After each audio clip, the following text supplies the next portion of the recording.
Hello everyone, welcome to my channel. आज के इस वीडियो में हम पढ़ने वाले हैं पास्ट परफेक्ट टेंस के बारे में। पास्ट परफेक्ट टेंस क्या होता है, उसकी पहचान क्या होती है और उसको कब और कहाँ यूज़ करते हैं। तो चलिए इस वीडियो को आगे बढ़ाते हैं और सीखते हैं आज पास्ट परफेक्ट टेंस के बारे में। सबसे पहले हम बात करेंगे कि पास्ट परफेक्ट टेंस की पहचान क्या होती है। तो पास्ट परफेक्ट टेंस की पहचान हम कब करेंगे, जब किसी सेंटेंस के लास्ट में चुका था, चुकी थी, चुके थे या फिर या थी, या थे या था। जब इस प्रकार के शब्द हमको वाक्य के अंत में दिखते हैं तो हमको समझ जाना है कि वहाँ पे जो बात है वो पास्ट परफेक्ट टेंस की हो रही है। तो पास्ट परफेक्ट टेंस की पहचान क्या होती है कि उसके लास्ट में चुका था, चुकी थे और चुके थे आएगा, ठीक है, या फिर या थी, या थे या फिर या था, इस प्रकार के शब्द आएंगे। अब समझते हैं कि पास्ट परफेक्ट टेंस का हम यूज़ कब करते हैं।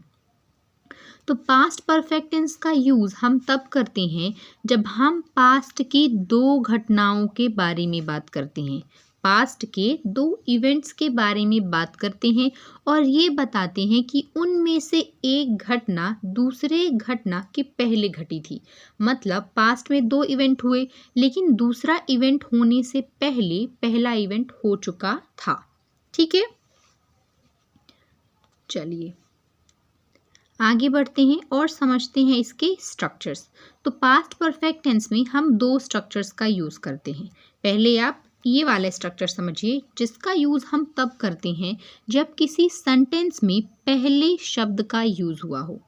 कोई सेंटेंस है और उसमें पहला या पहले शब्द का प्रयोग हुआ है, ऐसे सेंटेंसेस में हम ये स्ट्रक्चर का यूज़ करते हैं जिसमें हमारा क्या है, subject plus head plus verb की थर्ड फॉर्म और ऑब्जेक्ट, और उसके बाद हम पास्ट इंडेफिनिट यानी कि सब्जेक्ट वर्ब की सेकेंड फॉर्म और ऑब्जेक्ट का यूज़ करते हैं।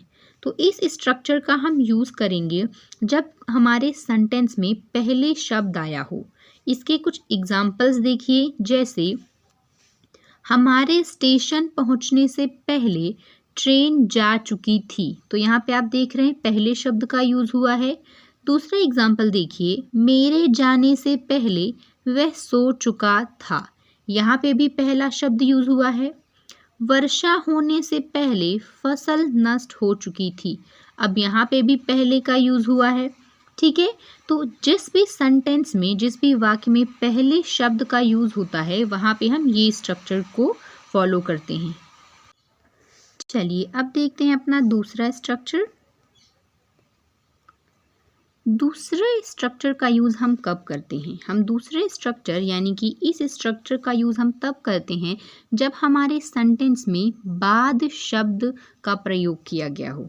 यदि किसी सेंटेंस में बाद शब्द आया हो तो वहाँ पे हम इस स्ट्रक्चर का यूज़ करेंगे, जो कि क्या है, subject plus V2 plus object यानी कि पास्ट इंडेफिनिट। उसके बाद subject plus head plus verb की थर्ड फॉर्म और ऑब्जेक्ट का यूज़ करेंगे। जो हमने ऊपर स्ट्रक्चर देखा ये उसका सीधा उल्टा है। वहाँ पे हमने क्या यूज़ किया था, वहाँ पे सब्जेक्ट प्लस हेड वर्ब की थर्ड फॉर्म और ऑब्जेक्ट को हमने पहले यूज़ किया था, और जो पास्ट इंडेफिनिट है subject plus V2 plus object, इसको हमने लास्ट में यूज़ किया था, ठीक है। तो जो पहले शब्द आता है तो हम पहले स्ट्रक्चर का यूज़ करते हैं, जब बाद शब्द आता है तो हम इस स्ट्रक्चर का यूज़ करते हैं। देखिए इसके कुछ एग्जाम्पल्स।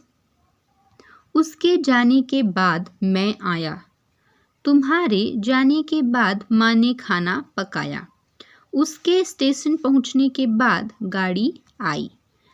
तो मुझे उम्मीद है कि आपको यहाँ तक सारी चीज़ें समझ में आई होंगी। अब इस वीडियो को आगे बढ़ाते हैं और दोनों स्ट्रक्चर्स का यूज़ करके समझते हैं कि किस प्रकार के एग्जाम्पल्स बनेंगे। ओके,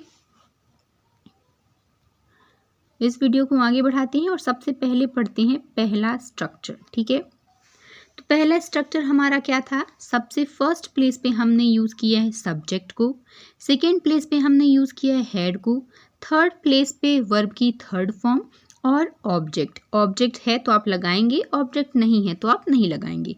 उसके बाद फिर से हम लेंगे सब्जेक्ट, वर्ब की सेकेंड फॉर्म और ऑब्जेक्ट। ठीक है, तो सबसे पहले देखते हैं अफर्मेटिव सेंटेंसेस। हमारा पहला एग्जाम्पल है, हमारे स्टेशन पहुंचने से पहले ट्रेन जा चुकी थी। हमारे स्टेशन पहुंचने से पहले ट्रेन जा चुकी थी। The train had left before we reach the station.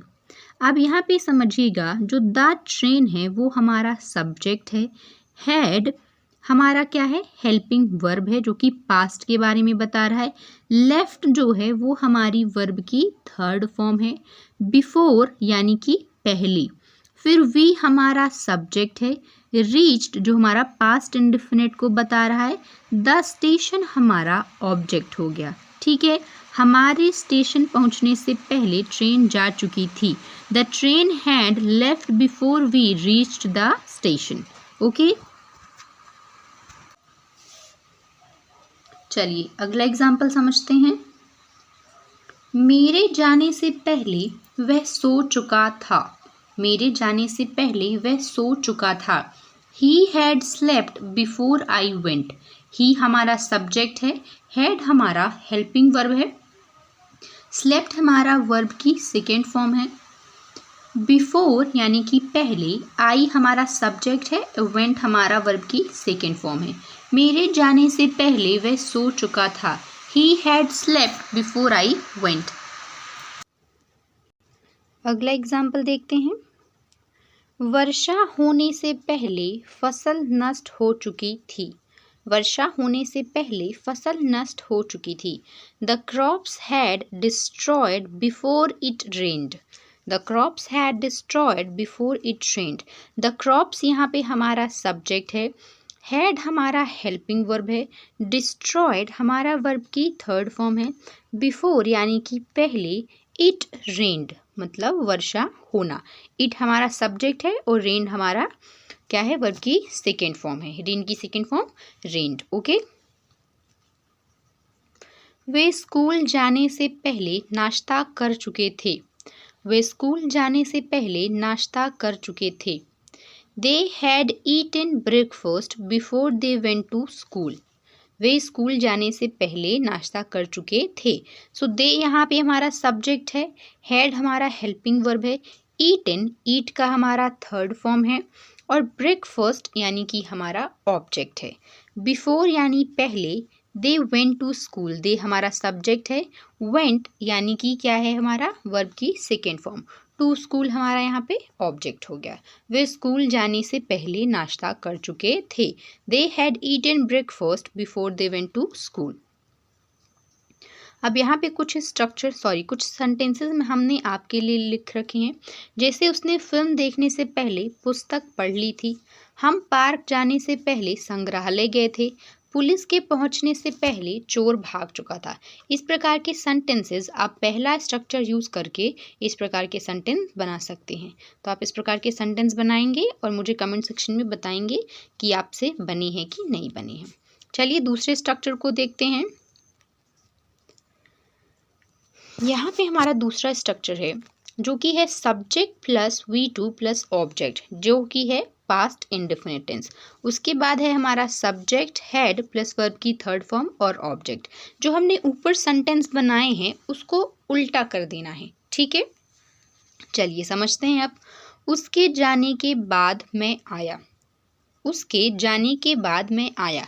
I came after he had gone.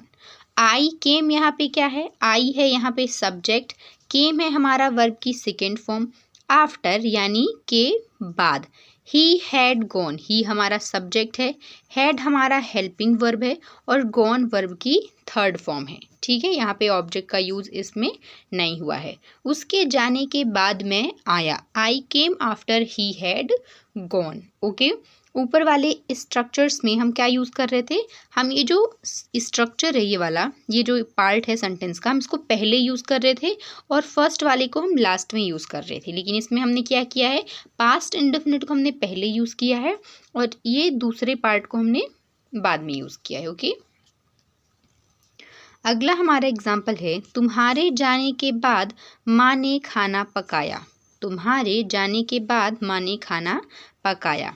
Mother cooked the food after you had gone. Mother cooked the food after you had gone. Mother यहाँ पे हमारा subject है, cooked जो है हमारा यहाँ पे verb की सेकेंड फॉर्म है, द फूड हमारा ऑब्जेक्ट है, आफ्टर यानी के बाद, यू हैड गॉन, यू हमारा सब्जेक्ट है, हैड हमारा क्या है, हेल्पिंग वर्ब है, और गॉन हमारा वर्ब की थर्ड फॉर्म है। Mother cooked the food after you had gone. तुम्हारे जाने के बाद माँ ने खाना पकाया। उसके स्टेशन पहुंचने के बाद ट्रेन आई। उसके स्टेशन पहुंचने के बाद train I. The train came after he had reached the station. The train came after he had reached the station. तो the train यहाँ पे हमारा सब्जेक्ट है, came हमारा क्या है, वर्ब की सेकेंड फॉर्म है, आफ्टर यानी के बाद, he had reached the station, he subject है, had हमारा हेल्पिंग वर्ब, reached वर्ब की थर्ड फॉर्म है, the station हमारा यहाँ पे ऑब्जेक्ट हो जाएगा। ओके, तो उसके स्टेशन पहुँचने के बाद train I. The train came after he had reached the station. अगला एग्जाम्पल देखिए, डॉक्टर के आने के बाद मरीज ने दवाई खाई। डॉक्टर के आने के बाद मरीज ने दवाई खाई। The patient took medicine after the doctor had arrived.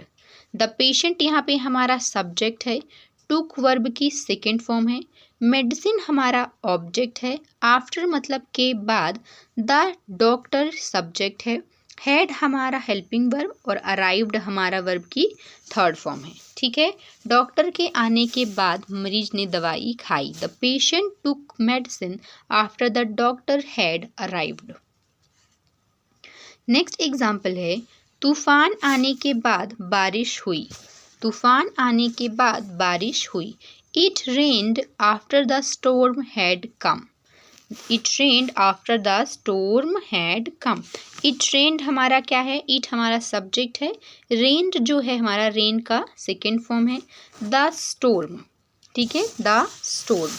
It rained after the storm had come. ठीक है, it है हमारा सब्जेक्ट, rained है वर्ब की सेकेंड फॉर्म, आफ्टर यानी के बाद, the storm फिर से हमारा सब्जेक्ट हो गया, had हमारा हेल्पिंग वर्ब, और जो कम है वर्ब की थर्ड फॉर्म। कम की थर्ड फॉर्म क्या होती है, कम ही होती है, कम केम कम। ओके, सो आई होप आपको पास्ट परफेक्ट टेंस के दोनों स्ट्रक्चर प्रॉपर समझ में आए होंगे, है ना, कि उनका यूज़ कब और कहाँ करना है और किस प्रकार हम उनको अपनी डेली लाइफ में यूज़ कर सकते हैं। जितने भी हमने सेंटेंसेस पढ़े उनको हम अक्सर अपनी डेली लाइफ में स्पोकन में यूज़ करते हैं, तो आप इन दोनों स्ट्रक्चर का यूज़ करके इस प्रकार के सेंटेंस बना सकते हो। जैसे अगर आपके सेंटेंस में पहले शब्द आ रहा है तो आप इस स्ट्रक्चर का यूज़ करेंगे, लेकिन अगर आपके सेंटेंस में बाद शब्द आ रहा है तो आप इस स्ट्रक्चर का यूज़ करेंगे। ओके, सो अगर आपके लिए वीडियो हेल्पफुल रही होगी, so please do like, share and subscribe the channel. Thanks for watching.